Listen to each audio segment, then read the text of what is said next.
friends, this week on Murder and Manicures, we're going to talk about the Atlanta child murders while we get my nails ready for the next manicure. I'm not doing my nails tonight, so after I remove my cuticles, I will be moisturizing with my favorite cuticle oil.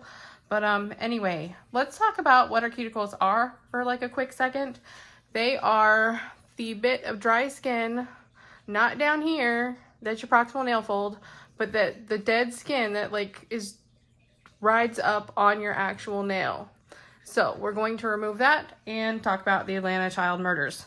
So if you're not aware, the Atlanta child murders was a series of murders that happened in the Atlanta area from I think it was like mid 1979 until 1981.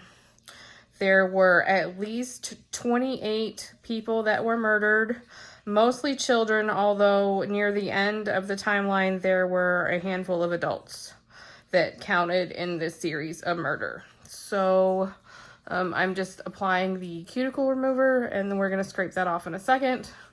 But anyway, so the first couple of murders didn't really get a whole lot of press. But then the first two, actually, the two bodies were found in the same general area within a few days. So police thought maybe they were connected, but didn't really connect the other ones until there were quite a few dead children, and the mothers banded together and formed a committee. It was mostly formed by the mother of Yusuf Bell Camille. It was the Committee to Stop Children's Murders, I think was the name, pretty sure. But so she formed this committee and they pretty much harassed the mayor's office and law enforcement to do something about it, because by that point there had been, I think, somewhere between 5 and 10 kids that had been missing or murdered, and there were like not really many suspects. No arrests had been made. It seemed like they didn't care because they were poor Black children. So in the late 70s, early 80s in the Atlanta area, Atlanta was seen as a growing city, a safe place to come visit, and they didn't really want the publicity of these things happening. And they were poor kids. I saw something, I don't remember if it was on the HBO Max series. It was, that one was, it was like Atlanta's Missing and Murdered Children. I don't know the exact name. I don't remember off the top of my head. But there's that show. There's also an investigative discovery show about it. So, but anyway, I heard on one of those shows that the average income in that area of those children that had been murdered, their family's average income was like $2,500 a year.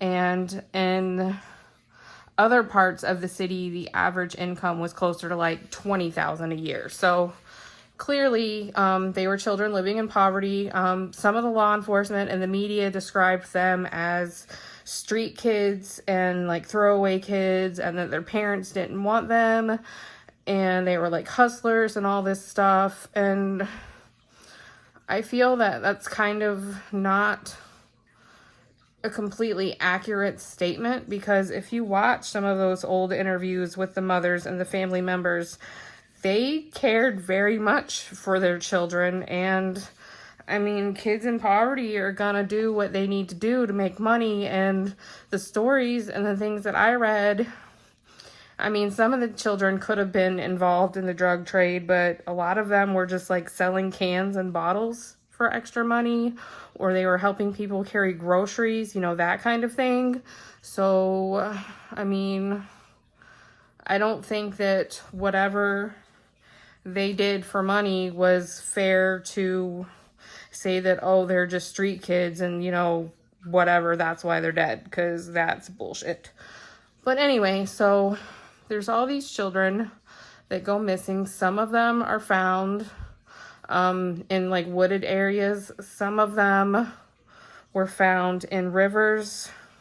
Now, it was said that once the media mentioned fibers that had been found on some of the kids, that's when they started being dumped in rivers, because, you know, water will wash away some of that kind of fiber evidence and things like that.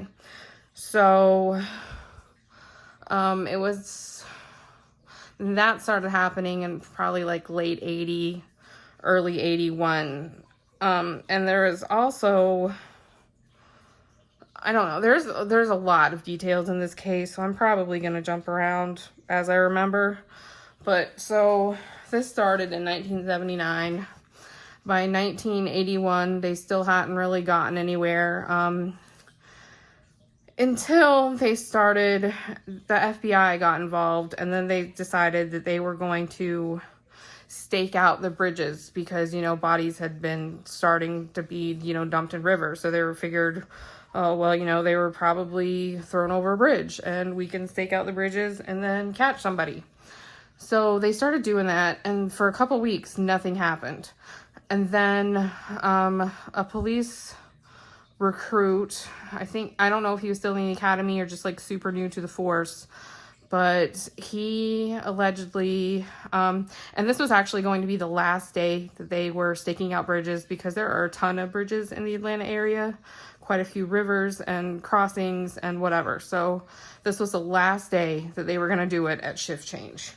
So it's the middle of the night before the shift change, and this police recruit allegedly hears a loud splash. So the next car that comes over the bridge, they pull over. And in that car is Wayne Williams. He was a 23-year-old man. He had like a shortwave radio station, and he said he was a music producer, and I think he had a band like of kids that he tried to help do stuff or whatever. But so he said he was a music producer when they asked why he was out in the middle of the night, you know, over a bridge. And he said that he had an appointment with somebody in a couple hours, and he was just driving around because he wasn't sure of where they lived. The person that he allegedly had an appointment with seems to have not existed, because that was 1981 and no one has ever been able to find that person. So, but that's what he said, that he was trying to find that person's residence because he didn't want to be late for the meeting and he didn't know where it was. And if it wasn't the middle of the night, I mean, that might have been a legit story, because I know when I have to go somewhere for the first time, I mean, I might have a little bit of anxiety, and I like to know where I'm going before I go there. But, so anyway, it was the middle of the night. That's what he said. They didn't have any evidence. The police officer that heard the splash didn't see a car stopped on the bridge. So, they pretty much had to let him go because they didn't have anything to hold him for.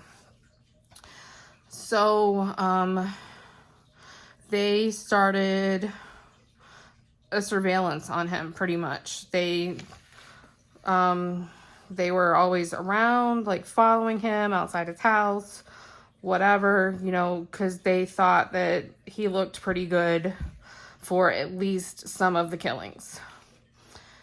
And then, so that was like late April, I think, of 81. By June, he was arrested. Now, and, you know, he was going to go to trial. So, backing up a little bit, well, let's not back up yet.